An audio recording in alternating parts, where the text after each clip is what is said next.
Hey, Nate. So I wanted to ask you, like, being a small town guy, being from a small town, and kind of being like the pride of everybody in that area, I guess. Like, how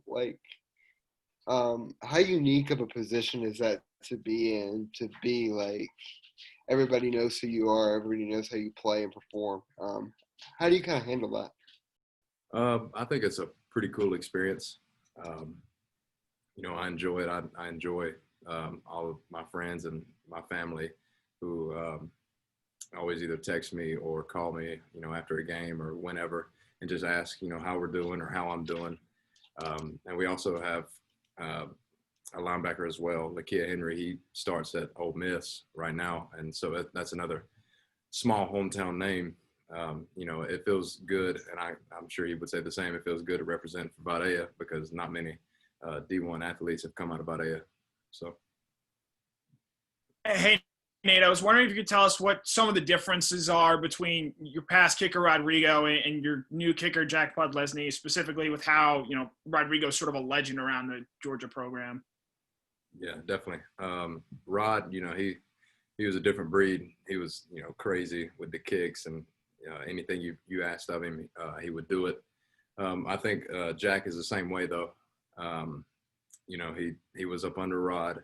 He got to learn all of his tricks, and he got to learn how he would do things. And Jack has come a long way, and I think he's a pretty good kicker. And he proved that in the Arkansas game, and he's been proving that in practice. That's why he's starting. So if he continues to work, he might have a shot at the NFL too. Mike Griffith, then Dean Legge, please.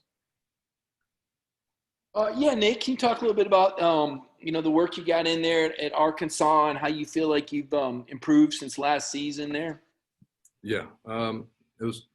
I had fun going into the Arkansas game. It's always fun getting in on defense. I made 2 tackles.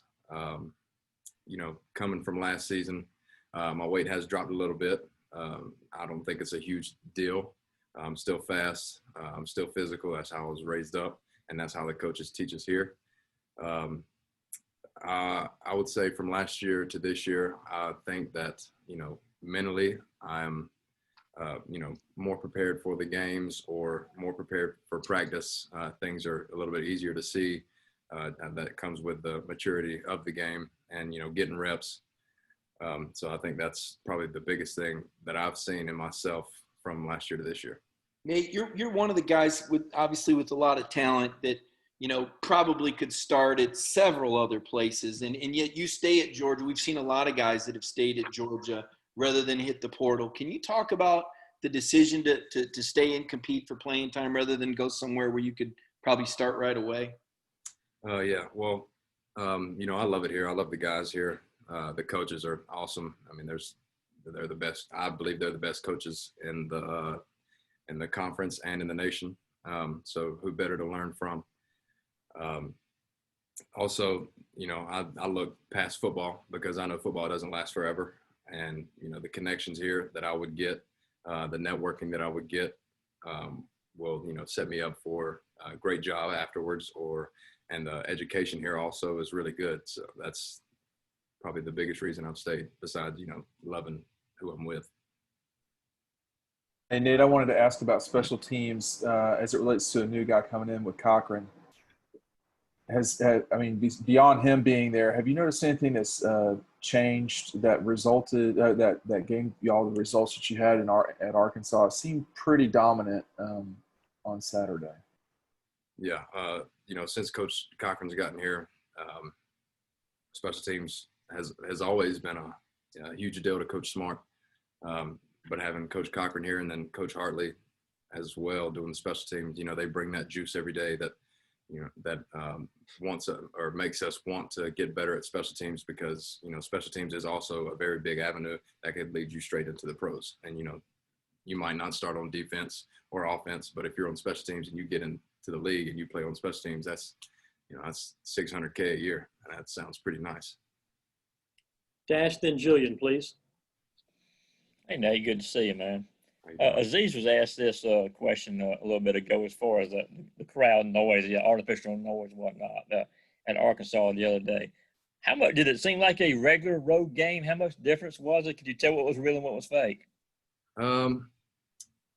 Honestly, I overheard Aziz, and I would agree with him. It sounded pretty real, and we get that same, crowd noise with over the speakers or whatever in practice as well, and it sounds real.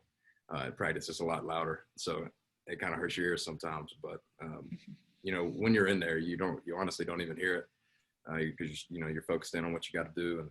But like Aziz said, I mean, it sounded pretty real, and especially with the other fans, yelling as well. Hey, Nate.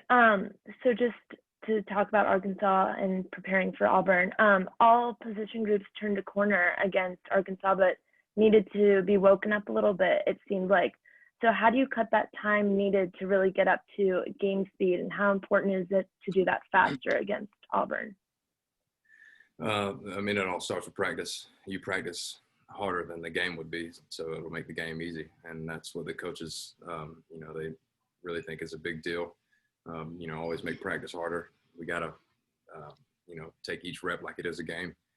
We got to do different things, like run to the ball when we're tired, because that's what you're going to do in the game. So you simulate the game in practice as much as you can.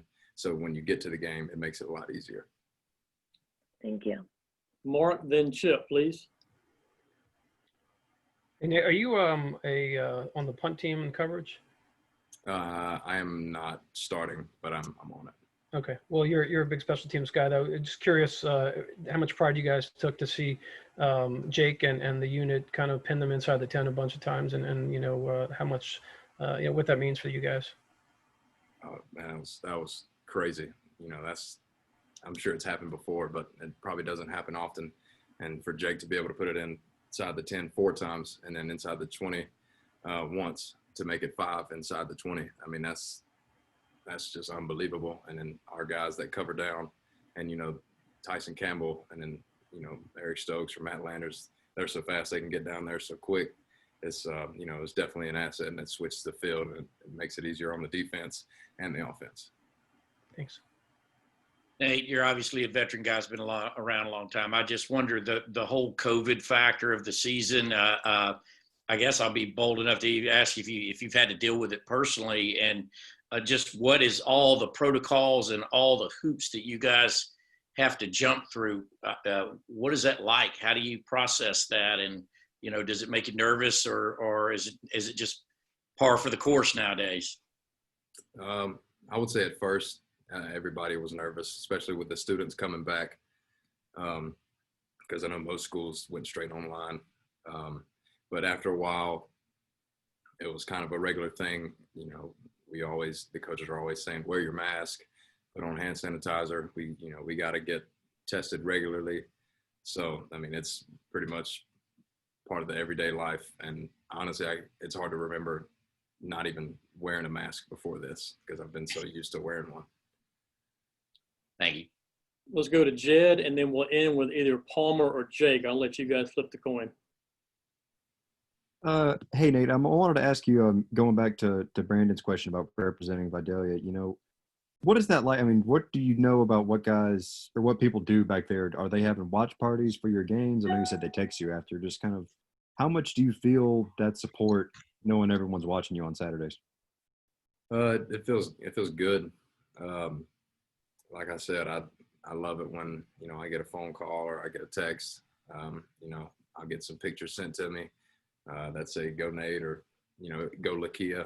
He's my friend that plays at Ole Miss. It's really cool because, you grew up around the same people. It's a small town, pretty much everybody.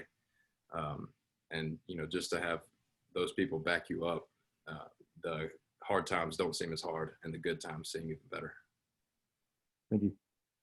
Hey, Nate, I wanted to ask you about special teams, and I think a lot of people have this impression that you guys just kind of get put in a spot, you run down the field, you do your job, and then that's it. But what kind of mental preparation, schematic meetings, stuff like that goes into it? How much goes into it? And what's a meeting like with Scott Cochran? It's a very important aspect of the game, and Coach Smart and Coach Cochran and even all the other position coaches, they say that as well, and they believe in special teams.